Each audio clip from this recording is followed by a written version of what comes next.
Hey everyone, welcome to another exciting edition of Words, Images, and Worlds. On this episode, I am so glad to be talking with author, creator Steph Cannon. Steph, thank you for jumping in and joining. Thank you so much for having me. I'm looking forward to chatting with you. Yes, likewise, absolutely. Hmm. Been looking forward to it. I usually start by mentioning a couple of titles. So I'll mention Misfitz Clubhouse. I think there's a Yes. volume of that coming in May, if I'm not mistaken. Um, is that Yeah. Well, there's it's kind of the dates have shifted around a little, but we're going Oh, to keep okay. people updated on when the release is going to be for that. But yeah, we're going to have a trade paperback of all the stories that we've come out with so far, kind of Fantastic. all collected together. And but we do have individual issues on our website right now. Yes, wonderful, wonderful. So I'll be sure and link the website as well, of course, so people can check that out. I think I'm pronouncing this correctly. Heirs of Isildur, is that As right? Door, yeah, yeah. Isildur, Hmm. yes, yes. That is so my writing partner, Matt Knowles, and I, we have In Symmetry Creations, and that is our steampunk, fantasy, apocalyptic, sci-fi, ongoing comic tale that we are currently in the middle of. Love it, love it. And the last title that I'll mention is Hath No Fury. Yes, yes, Uh-huh. that is a also a fantasy title that I did, co-written by Luke Martinez, who's a friend of mine, Mhm. and that was put out by Action Lab. Yes, yes, awesome. So you have created a variety of stories, and that's just a few of them, and are still very much in the center of creating. Curious about what connected you with writing, and it sounds like co-writing too, because you Yes. co-author. Absolutely. I was a reader all through childhood. I was an only child, so I had a lot of time on my hands to read. And I did a few things. I think when I was 10, I sent a short story into like the no local newspaper at the time. And they chose it. It was like a contest. And from then on, I just knew I wanted to be a writer. In high Hmm. school, I was in journalism, so I was an editor and I did some more of like the entertainment fluff pieces. I really, really love doing that. I did a lot of reviews at the time. This is the 90s, so there's a lot of CD and album reviews, which have kind of gone by the wayside these days, which is a little sad. Yes, yeah. But yeah, and then I finally reached a point in my adult life where I said, I've always wanted to tell these stories. I've always wanted to write. And at the time I was thinking, I was talking with a friend who was getting ready to work on a graphic novel, and I realized I love the blend of I love movies and I love writing, Hmm. and comics is a very visual medium. And so I kind of realized, a lot of the stories that I've had pictured in my mind I could do in comic form, whether they were supposed to be prose or movies. And so I took a bunch of time to read up on how to write a comic script because I didn't realize that there's a very particular way you have to write a comic script so that Hmm. your artist that's doing it, unless you're lucky enough to be blessed with both a writing and artistic ability, which I am not. So we have to have artists that work for us to do it. And you want to make sure that you're relaying exactly to them because they're not mind readers. They need to know what is in your head and you have to put it into paper. So from there, it just kind of snowballed into the comic writing career that I have now. And now I'm also going back to my journalism roots and doing a lot of movie reviews and also retro articles and articles mostly in the horror genre. I write for Fangoria, Horror Geek Life, Creepy Kingdom, Horror Buzz. So I get the best of both worlds of the two loves that I've had my whole life. Nice, nice. Fangora is just it's been a mainstay ever since I was Yes. a young person. That was the creepy magazine that I would sometimes flip through with, trembling hands and that sort of thing. So Right. that's yeah.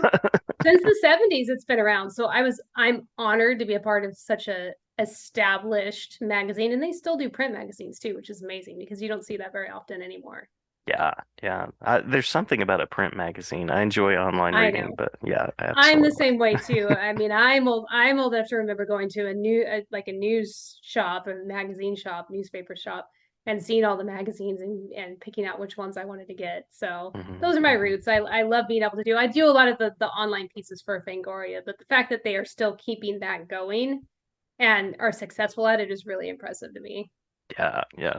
Well, and, there's such a good body of fandom with that, I'm sure, as Yes. well. Yeah. Yeah. And the horror fans are very steadfast. I know there's a series of horror conventions that we do in Florida called Spookalla, Hmm. and Hmm. those shows in just a few years have blown up to be these huge kind of horror pop culture events. And my partner does a lot of the panel hosts and emceeing, so we've had a chance to meet a lot of the celebrities. But it is crazy when you go to these shows and you see the love and the fervor that these fans have for the horror medium itself. And that goes with movies or books or anything really. Yeah. Yeah. It also sounds like you have a real love for kind of the fantasy world. So curious about what drives you in that direction. I've been a D&D player. I've been a Dungeons and Dragons player for most of my life. I mean, since I was 18, so that's the vast majority of my life. And honestly, that's a huge medium for storytelling, whether you are running the game or you're a player, because you have to create a character. And if you're going to enjoy playing the character and care about them, you need to give them a little bit of a backstory. And, I mean, there's plenty of people that just kind of throw together a character and play them. But I always like to give my characters a background and, why are they adventuring? What are they doing? Hmm. So that was kind of my first foray into the fantasy world. But I love it. I love unique fantasy tales because that's hard to find these days, Hmm. especially in setting. And that's why with Heirs of Isildur, it's part fantasy, it's part steampunk, and at this point in the story arc, it's a little apocalyptic as well.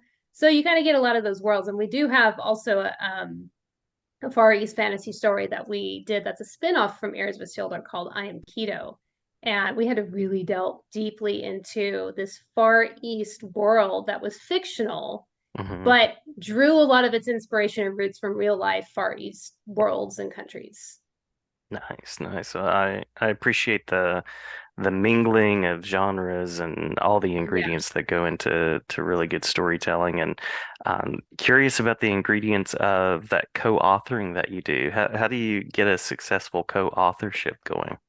So it's really interesting. I think it's different for everybody, but the way that it works for us, because Matt and I met in about 2018, and we realized that a lot of the things that we were doing, he came from more of a music background. He was a metal musician who was trying to do like an ebook, and there was going to be an album that was going to go along with it. And I was just starting out in comics, and I was doing a lot of shorter comics, like one-page comics and two-page comics. They're going into anthologies. Well, at the Mhm. same time, I was working on a graphic novel. And so when we met, we kind of realized, oh, there's things that we can learn from one another as far as organization goes and how comic writing goes. And so we started co-writing together. And for us, it's real easy, just because we've been doing it since 2018. And he's the first proponent to say, Google Docs, Google Sheets, we're on video chat because I'm in California, he's in Florida. So Mhm. there's a lot Mhm. of traveling that goes involved with that. But the way that I describe it best is, when you're watching a TV show, it's very rare, if not impossible, that it's written by one person. Sometimes you might find a TV show that's directed by one person, but most of the time it's a room full of writers that are writing these episodes. Mhm. And even with a movie, there's usually not, there's sometimes multiple people. And so a lot of times their process is there's a room full of writers that are bouncing ideas off of each other. And so you can't really determine it gets to a point where you can't really determine who did more or who wrote more, who created more. It's just amalgamation of ideas. And that's how the process works for us. I know for other co-writers, maybe a little bit different. I know when Mhm. I did, you mentioned earlier Hath No Fury. It was very similar with Luke, where we would just get on video chat and kind of go back and forth and go, okay, he kind of wrote one character and I had another, and so we were, in charge of those characters. Those were our characters, and we wrote about them and, intermingled them together. Cool, very cool. Yeah. And then you have the additional collaboration of kind of the visual artists. So anyone that you want to shout out in that way that brings the story to the page through images. Yeah, so for Heirs of Isildur, which is the main title that we're working on, that's our steampunk title. We actually just finished the Kickstarter last week, last Thursday, I believe. Well, it was on the 29th. It was Leap Day because I said I Oh, want to do yes. it on Leap Day because that's a fun and easy date to remember. Hmm. And Alessandro Ventura, he's out of Brazil, and he's our main artist for that story. And he's real great. It's so fun working with him because he's one of those artists that really he takes our suggestions, but then he says, okay, the way that I'm envisioning it is a little different. How about we try this? And a lot of times we go, okay, that's fine. We're good with that. Or we might kind of go back and forth with him, but it's just a very easy relationship. And it's Hmm. always Hmm. interesting working with artists in other countries because you have the time difference, you may have a language barrier that you're going through. So sometimes there's some misunderstandings that are just basically just, lost in translation. Hmm. And Hmm. then for our all ages title that you mentioned earlier, Misfitz Clubhouse, that's for Heel Mosen. He's out of India and he's just amazing. His style is just built for that type of story. The way that we like Yeah. to describe Misfits is it's Saturday morning cartoons in comic form. Hmm. And that is his style. You look at it and you go, how has this guy not been hired by Nickelodeon or something? Because it's that good. He just gets it. That's just his niche. Yeah. And I love the range from, horror to fantasy to stories for kids. I love when Yeah. authors and creative teams do that. And you can kind of see, you can get threads that go across, but then they go in really different directions. So appreciating that as well.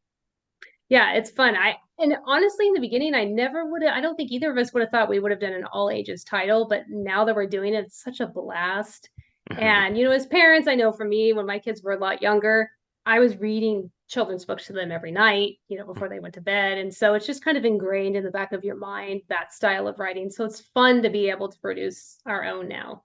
Yeah. Yeah. And it's a great introduction. It's a great primer so that kids can grow up and then read the other things as well.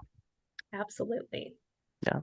Well, I think I have one more official question, and we Okay. can, of course, touch on anything that we might have missed. And that question is generally about kind of what's coming up, what's next, anything that you'd like to talk about in that regard. I know there's a collected edition of Misfits Clubhouse coming, but anything else that you'd like to talk about? And then spaces, the web spaces, social media spaces, and things like that, Yes. where people can see the work and connect with you. Absolutely. So we just wrapped up the Kickstarter for the latest edition of Heirs of Isildur, the Perilous Prospects. So we'll be fulfilling that in the next few months, getting that out and the support merch out to people. But we are jumping right in and not wasting any time. We're actually going to do something that we haven't done before. We have a medieval fantasy story that we did called Tales from Nocturnia, Hmm. and Hmm. it's also a spinoff from Heirs of Isildur. Because with Heirs of Isildur, it's a watchmaker that's in a puritanical steampunk town who inadvertently opens up portals that bring people from other times and eras to him. And one of those people is a king from a medieval um, village. And we said, what's going on with that village that he just got pulled out of? And so we talk about that. We talk about what happens in his absence to that kingdom. And we center on the executioner, who is an executioner that doesn't really want to do it anymore, but he's still being pulled into a life of violence. Yeah. And we released that book. It's one of our most popular titles. It's the one that people really are drawn to, I think, because a lot of the time it's medieval, it's fantasy. That's real popular for people. Game of Thrones and World of Warcraft and Mhm. D&D. And we're going back and we're saying it's remastered, revisited. We're touching up a lot of the lettering, some of the art, some of the dialogue. And so it's going to be a complete remastered title. And the good thing about this one is it was 3 issues. So we've got the trade paperback. So when you get the book, it's the full story. And we'll have some fun support merch to go along with that. So we'll be doing that Kickstarter in April at some point. We don't have an official date at this time. Mhm. So that's going to be the next thing that, as far as writing projects go, that our eyes are on. And then Awesome. we'll have some convention appearances. We'll be doing Spookala, like I mentioned, in Tampa in early April in Florida. Yeah. Awesome. Awesome. And then the other part of that was web spaces, social media spaces, and those sort of things. So the easiest thing to do is go to our link tree, which is linktree.com slash in symmetry creations. And that has everything. Instead of spouting off like 5 different places, you can go there. You can find our Facebook, our Twitter. We're on Blue Sky now as well, Instagram. And then we have our website as well. And that goes into everything that we do. So you're going to see links to all my articles and movie reviews that I've done. We have our store, our web store on there as well, so you can order any of our merchandise or books and yeah, and then our Facebook links as well, personal and for in patients. Mine are on there as well. So I've got a link tree set up as well for all my articles, but they're all listed on the In Symmetry Creations website. So if you're interested in checking out any of my movie reviews or my articles that I've Absolutely. done for Fangoria, they're on there as well. Cool, cool. Um, final question, maybe final. Any movie recommendations while Oh we're on the gosh, movie subject? recommendations. What have I seen lately? Okay, so I just watched, and it's not older. I believe it came out in 2015. I'm way late to the game, and I feel ashamed as a horror fan because I realized that this has quite a following, but The Ritual. Uh-huh, It's uh-huh. it was exclusive to Netflix, and it's about a group of Brits who go hiking in the Swedish wilderness, and I was very surprised because that's a very, the spooky woods are kind of a very basic storyline for horror, but this one is very different and it kind of delves much deeper into the human psyche and there's a lot of strife going on between these characters that you touch on. And the movie's short. It's only like 90 minutes Mm, and they pack a mhm. lot in there and it also has one of the most unique creepy looking creatures that I've seen in a long time. I really recommend it. Gorgeous cinematography, absolutely great acting. It's if you haven't checked it out, I don't know why it took me so long, but definitely check it out. It's on Netflix. Nice, nice. Yeah, that sometimes I'll rummage back through and find something that I've missed somehow. Yeah, I don't And know how it's I just, missed it. yeah, just one of those things. Yeah. Well, Steph, I appreciate the time. I appreciate the creating and sharing of ideas and pointing to other works as well. Anything that we've missed that you want to make sure to mention before we close out? Just keep an eye on us on socials. We're very active on social media. I am as well.